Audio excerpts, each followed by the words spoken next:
சற்று முன் வெளியான முக்கிய அறிவிப்பு பான் கார்டு அட்டை வைத்திருக்க அனைவருக்குமே 2 திடீர் அறிவிப்புகள் இப்போ வெளியாயிருக்கு. இதை பற்றின மேலும் விவரங்கள் தெரிஞ்சுக்க வீடியோ முழுமையாக பாருங்கள். ஃபர்ஸ்ட் டைம் இப்போ தான் நம்ம சேனலை பார்க்குறீங்க அப்படின்னா மறக்காமல் ஒரு லைக் பட்டனை தட்டி விட்டுருங்க. ஆல்ரெடி பார்த்துட்டு இருக்க வியூவர்ஸாக இருந்தீங்கன்னா கமெண்ட் பாக்ஸில் ஹாய்ன்னு சொல்லிட்டு போங்க. இப்போ வாங்க வீடியோக்குள்ளே போயிடலாம். பான் கார்டு அப்படின்றது மத்திய மற்றும் மாநில அரசுகளோட சலுகைகளை பெறுறதுக்கு ரொம்பவே முக்கியமான அவசியமான ஒன்றாக இருக்குது. இது மட்டும் இல்லாமல் ஒரு தொழில் தொடங்குறதா இருக்கட்டும், டிமார்ட் அக்கௌண்ட் ஓப்பன் பண்ணுறதுலேருந்து வங்கி கணக்குகள் தொடங்குறதுக்கு, இன்கம் டேக்ஸ் வருமான வரிக்கு எல்லாத்துக்குமே இந்த பான் அட்டை அப்படின்றது ரொம்பவே முக்கியமான ஒன்று.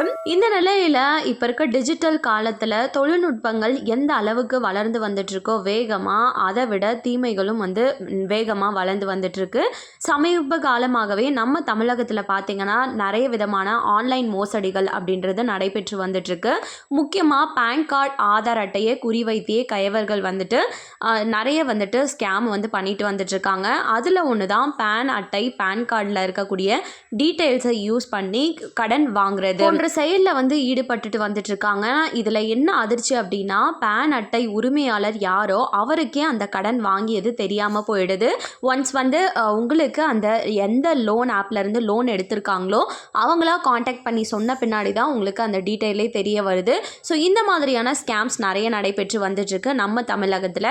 ஸோ இதை தடுக்கிறதுக்காக இப்போ ஒரு முக்கியமான சில வழிகாட்டு நெறிமுறைகளை வெளியிட்டிருக்காங்க. இந்த வழிகாட்டு நெறிமுறைகளை நீங்கள் பின்பற்றது மூலமாக இந்த மாதிரியான மோசடிகளில் இருந்து சிக்காமல் தப்பிக்க முடியும் அப்படின்றதையும் சொல்லியிருக்காங்க. எனக்கு தெரிஞ்ச ஒரு நபருக்கு கூட இந்த மாதிரியான மோசடி நிகழ்ந்திருக்கு. ஸோ உஷாராக இருங்க.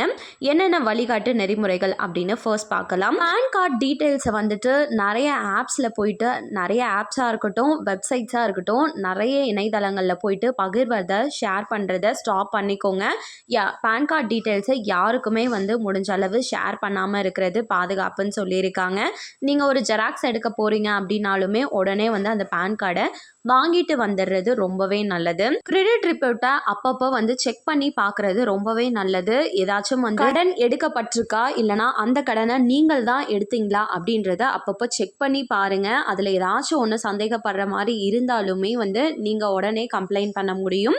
இது இலவசமாகவே உங்களுக்கு வழங்குறாங்க. சிபில் அல்லது எக்ஸ்பிரைன் இது ரெண்டுத்தையும் பயன்படுத்தி நீங்கள் கிரெடிட் ரிப்போர்ட்டை இலவசமாகவே ஆண்டு தோறுமே பெற முடியும். ஸோ அதை பயன்படுத்தி உங்களோட கணக்குகளை அப்பப்போ ரிப்போர்ட்டை செக் பண்ணி பார்த்துக்கோங்க. அந்த கடன் அறிக்கையில் ஏதாச்சும் தவறான கணக்கு எண்கள் இல்லைனா விண்ணப்பிக்காத கடன்கள் இருந்துச்சுன்னா மோசடி நடைபெற்று இருக்க வாய்ப்பு இருக்கு. அதனால யாரு கடன் வழங்கி இருக்காங்களோ அந்த நிறுவனத்துக்கும் வங்கிக்கும், இதை தொடர்ந்து சைபர் கிரைம் காவல் நிலையத்திற்கும் உங்களோட புகாரை தெரிவிக்கிறோம், நான் எடுக்கல அப்படின்னு சொல்லிட்டு உங்களோட பான் கார்டோட இல்லைனா சிபில் ஸ்கோர் அப்படின்றது குறைய ஆரம்பிச்சிடும். நீங்கள் எங்கேயும் போய் கடன் அப்படின்றத பெற முடியாது. உங்களுக்கு ஒரு பிளாக் டாட்டாவே இது மாறிடும். உங்களோட பான் கார்டு மிஸ் ஆயிடுச்சு அப்படின்னா உடனே அந்த பான் கார்டை ரீப்ரிண்ட் கார்டு அப்ளை பண்ணி உடனே பெற்றுக்கொள்ளுங்க. அடுத்த சில மாதங்களுக்கு உங்களோட கிரெடிட் கார்டு ரிப்போர்ட்டை செக் பண்ணிட்டே இருங்கன்னு சொல்லியிருக்காங்க.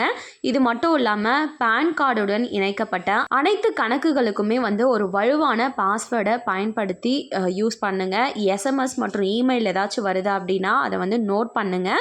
டிக்ளைன் பண்ணிடாதீங்க. ஓடிபி யாருக்குமே ஷேர் பண்ணாதுங்க அப்படின்ற மாதிரியும் சொல்லியிருக்காங்க. ஸோ இவை அனைத்தையும் நீங்கள் பின்பற்றினீங்க அப்படின்னாலுமே இந்த மாதிரியான ஸ்கேம்ல இருந்து உங்களால் தப்பிக்க முடியும். இரண்டாவது முக்கிய அறிவிப்பாக என்ன சொல்லியிருக்காங்கன்னா, ஒரு சில நபர்கள் 2 பான் கார்டு வச்சு யூஸ் பண்ணிட்டு இருப்பாங்க. ஸோ அவங்கள ஒரு பான் கார்டை இன்கம் டேக்ஸ் டிபார்ட்மெண்ட் கிட்ட கொடுத்துருங்க. இல்லைனா ஆன்லைன் மூலமாகவே அதை கேன்சல் பண்ணிவிடுங்க, டீஆக்டிவேட் பண்ணிடுங்க. இந்த வருஷத்துக்குள்ளார பண்ணணும். இன்கேஸ் நீங்கள் பண்ணாமல் போயிட்டீங்க அப்படின்னா உங்களுக்கு 10,000 ரூபா அபராதம் விதிக்கிறது மட்டும் இல்லாமல் உங்களோட பான் கார்டும் டீஆக்டிவேட் ஆகிடும் அப்படின்னு சொல்லியிருக்காங்க. இதை நீங்கள் எப்படி கண்டுபிடிப்பீங்க அப்படின்னு சொல்லி பார்த்தீங்கன்னா, இப்போது பான் கார்டு அப்படின்ற ஒரு முறை வந்துருச்சு, பான் 2.0 அப்படின்றது. ஸோ அது மூலமாக ஆன்லைன் மூலமாகவே எல்லாமே ஈஸியாக கண்டறிஞ்சிக்க முடியும். யாரெல்லாம் வச்சுருக்கீங்களோ அவங்க ஒரு பான் கார்டை கேன்சல் பண்ணிடுங்க. ஸோ இந்த 2 அறிவிப்பையும் தான் இப்போ ஷேர் பண்ணியிருக்காங்க. கண்டிப்பாக இந்த அறிவிப்பு அனைவருக்குமே பயனுள்ளதாக இருந்திருக்கும் அப்படின்னு சொல்லி நம்புகிறேன். மேலும் இது போல் கவர்மெண்ட் அறிவிக்கிற அனைத்து உண்மை அப்டேட்களையும் உடனுக்குடனே தெரிஞ்சுக்க மறக்காமல் நம்ம சேனலை சப்ஸ்கிரைப் பண்ணிவிடுங்க. அப்படியே இந்த வீடியோ பிடிச்சிருந்தா மறக்காமல் ஒரு லைக் பட்டனையும் தட்டி விட்டுருங்க. நிறைய பேருக்கு ஷேரும் பண்ணுங்கள். அது மூலமாக அவங்களும் பயன்பெறட்டும். அண்ட் தேங்க்யூ ஃபார் வாட்சிங்.